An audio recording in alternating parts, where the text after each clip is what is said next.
Section 3.2 is on solving systems algebraically. A system of equations can be solved algebraically by using substitution. To do this, you want to solve one of the equations for one of the variables. Substitute this into the other equation and solve for the other variable.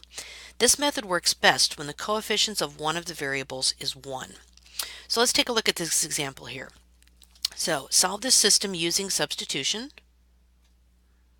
And I have the equations 5x minus 3 equals -1 and x plus y equals 3. So I'm going to take one of these equations and solve it for one of the variables. I think I'm going to take the second equation here, and I could solve it for either x or y, but I'm feeling like I'd like to solve it for y today. So subtracting x from both sides, I get that y equals -x plus 3. And so since that's what y equals, I'm going to take that and plug it into the first equation for y. So that's going to give me 5x minus 3 times what y is equal to, which is x plus 3, is equal to -1. So now I have an equation that has only x in it as the variable. So let's go ahead and simplify that. So it's going to be 5x plus 3x minus 9 is equal to -1, or 8x equals, adding 9 to both sides, 8, or x is equal to 1. And I'm going to take that, now I know what x is, and I can plug it back into any of the equations, but actually I kind of like this one right here since it's going to tell me what y is. Y is equal to -x, which is -1, plus 3, or y is equal to 2. So my final answer, written as an ordered pair, is 1, 2. And as we saw in the previous section where we were talking about graphing and coming up with a solution, I can check this by plugging it back into both of those equations and making sure that those values work for both equations. Let's take a look at a word problem here. You are in charge of ordering labels for a small business. A company that makes labels charges a yearly fee plus a cost per label. You paid $135 last year for 300 labels. This year you ordered 1,000 labels and paid $725. What are the yearly fee and cost per label, assuming that the prices did not change? So let's go ahead and define some variables. So I need to know what's the overall yearly fee, or no, what is the yearly fee that you have to pay, not the overall cost, and then what is the cost per label.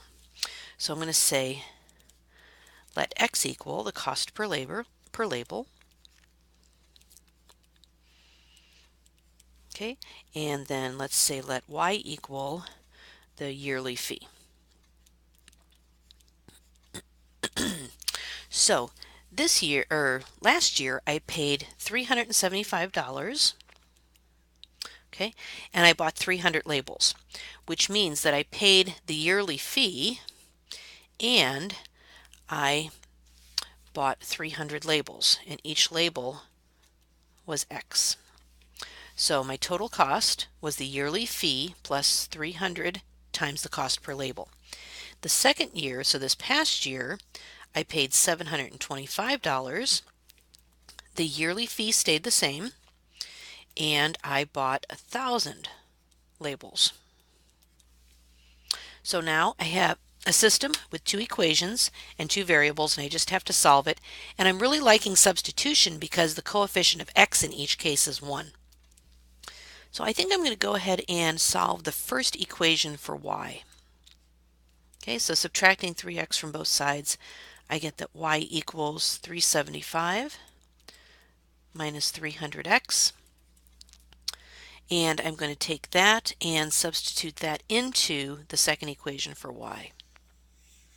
So this value is going to go into here for y. When I'm doing substitution, I like to draw circles and arrows so I keep track of what I'm doing.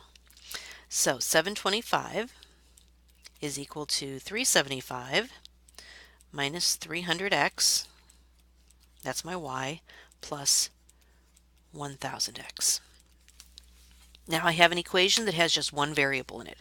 So cleaning up and subtracting 375 from each side gives me 350 is equal to -300 plus 1,000 is 700.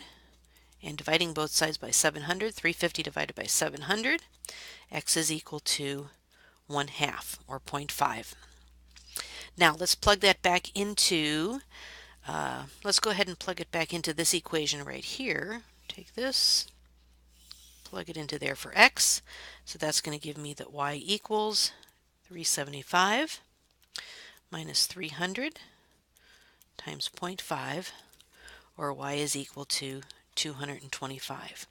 So what does this mean? This means that my cost per label is 50 cents.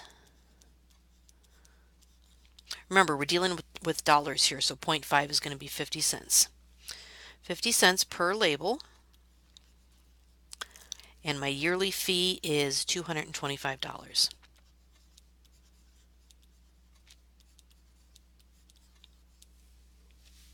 Okay, let's take a look at some more of this lesson. Another method of solving a system of equations is called elimination. In this situation, using this method, you want to multiply one or both of the equations by a constant so that the coefficients of one of the variables are opposites. So I'd like to have something like a 3x and a negative 3x, so that when I add those two equations, I'm going to eliminate that variable. I have 4 examples here. If it looks really easy, go ahead and skip through it and find one that looks a little different for you. So first system here, 2x minus 3y equals 14, and 4x plus 3y equals 46. I really like this because I'm looking at it and I see a negative 3y and a positive 3y. So if I just go ahead and add these two equations, they're opposites, so those guys are going to cancel out. And that leaves me with 6x equals 60, or x is equal to 10. And then substituting that back in, I think maybe I'll go for the first one.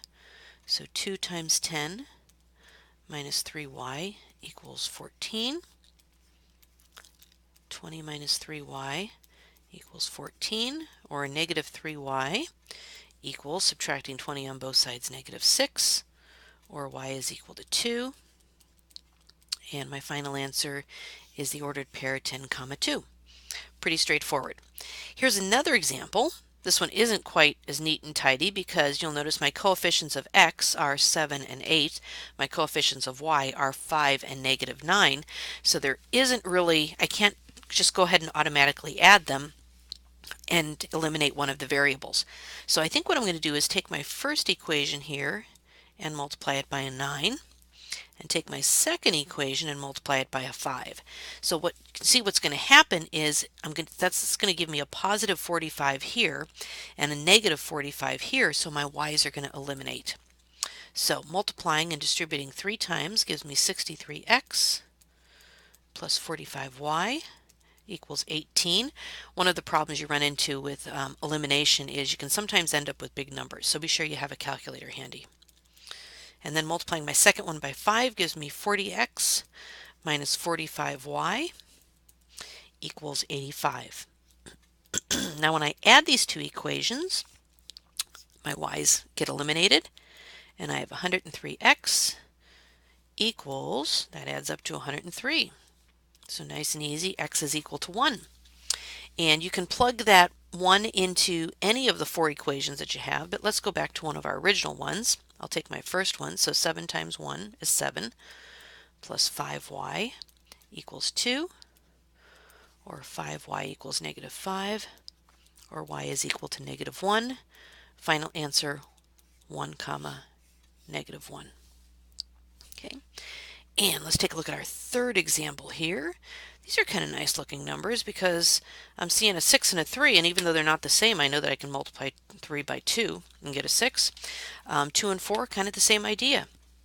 So I think what I'm going to do is multiply this second equation, multiply that by a negative 2, and that's going to give me like a positive 6x and a negative 6x. So my first equation stays the same. My second equation gives me a negative 6x minus 4y, whoops, that was equals 2. And now when I add these two equations, my x's eliminate, my y's eliminate, and I have 0 equals 4. What does this mean? Well, clearly 0 is not equal to 4, so that means that there is no solution to this. This is an inconsistent system. This means that these are parallel lines. there is no value of x and y that's going to make both of these equations true, so there's no solution. And our last example here is kind of our last special case. I have 6x minus 3y equals 15 and negative 8x plus 4y equals negative 20.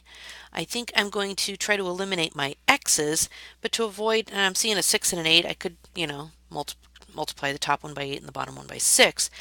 But I think I can multiply this one to keep my numbers a little smaller. I'm going to multiply it by a 4, multiply my bottom one by a 3, so that's going to give me a 24 on top and a negative 24 on the bottom.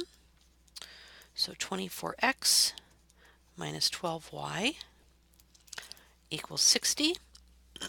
And on the bottom, I'm going to have a negative 24x plus 12y equals negative 60. Can you see what's going to happen here?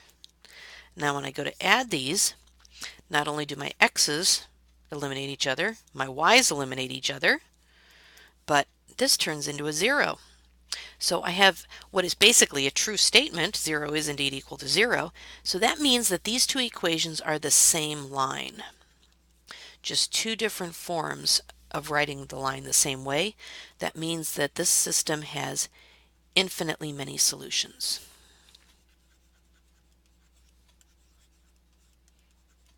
So in this section, we took a look at a couple algebraic ways to solve a system of equations by using substitution and by using elimination.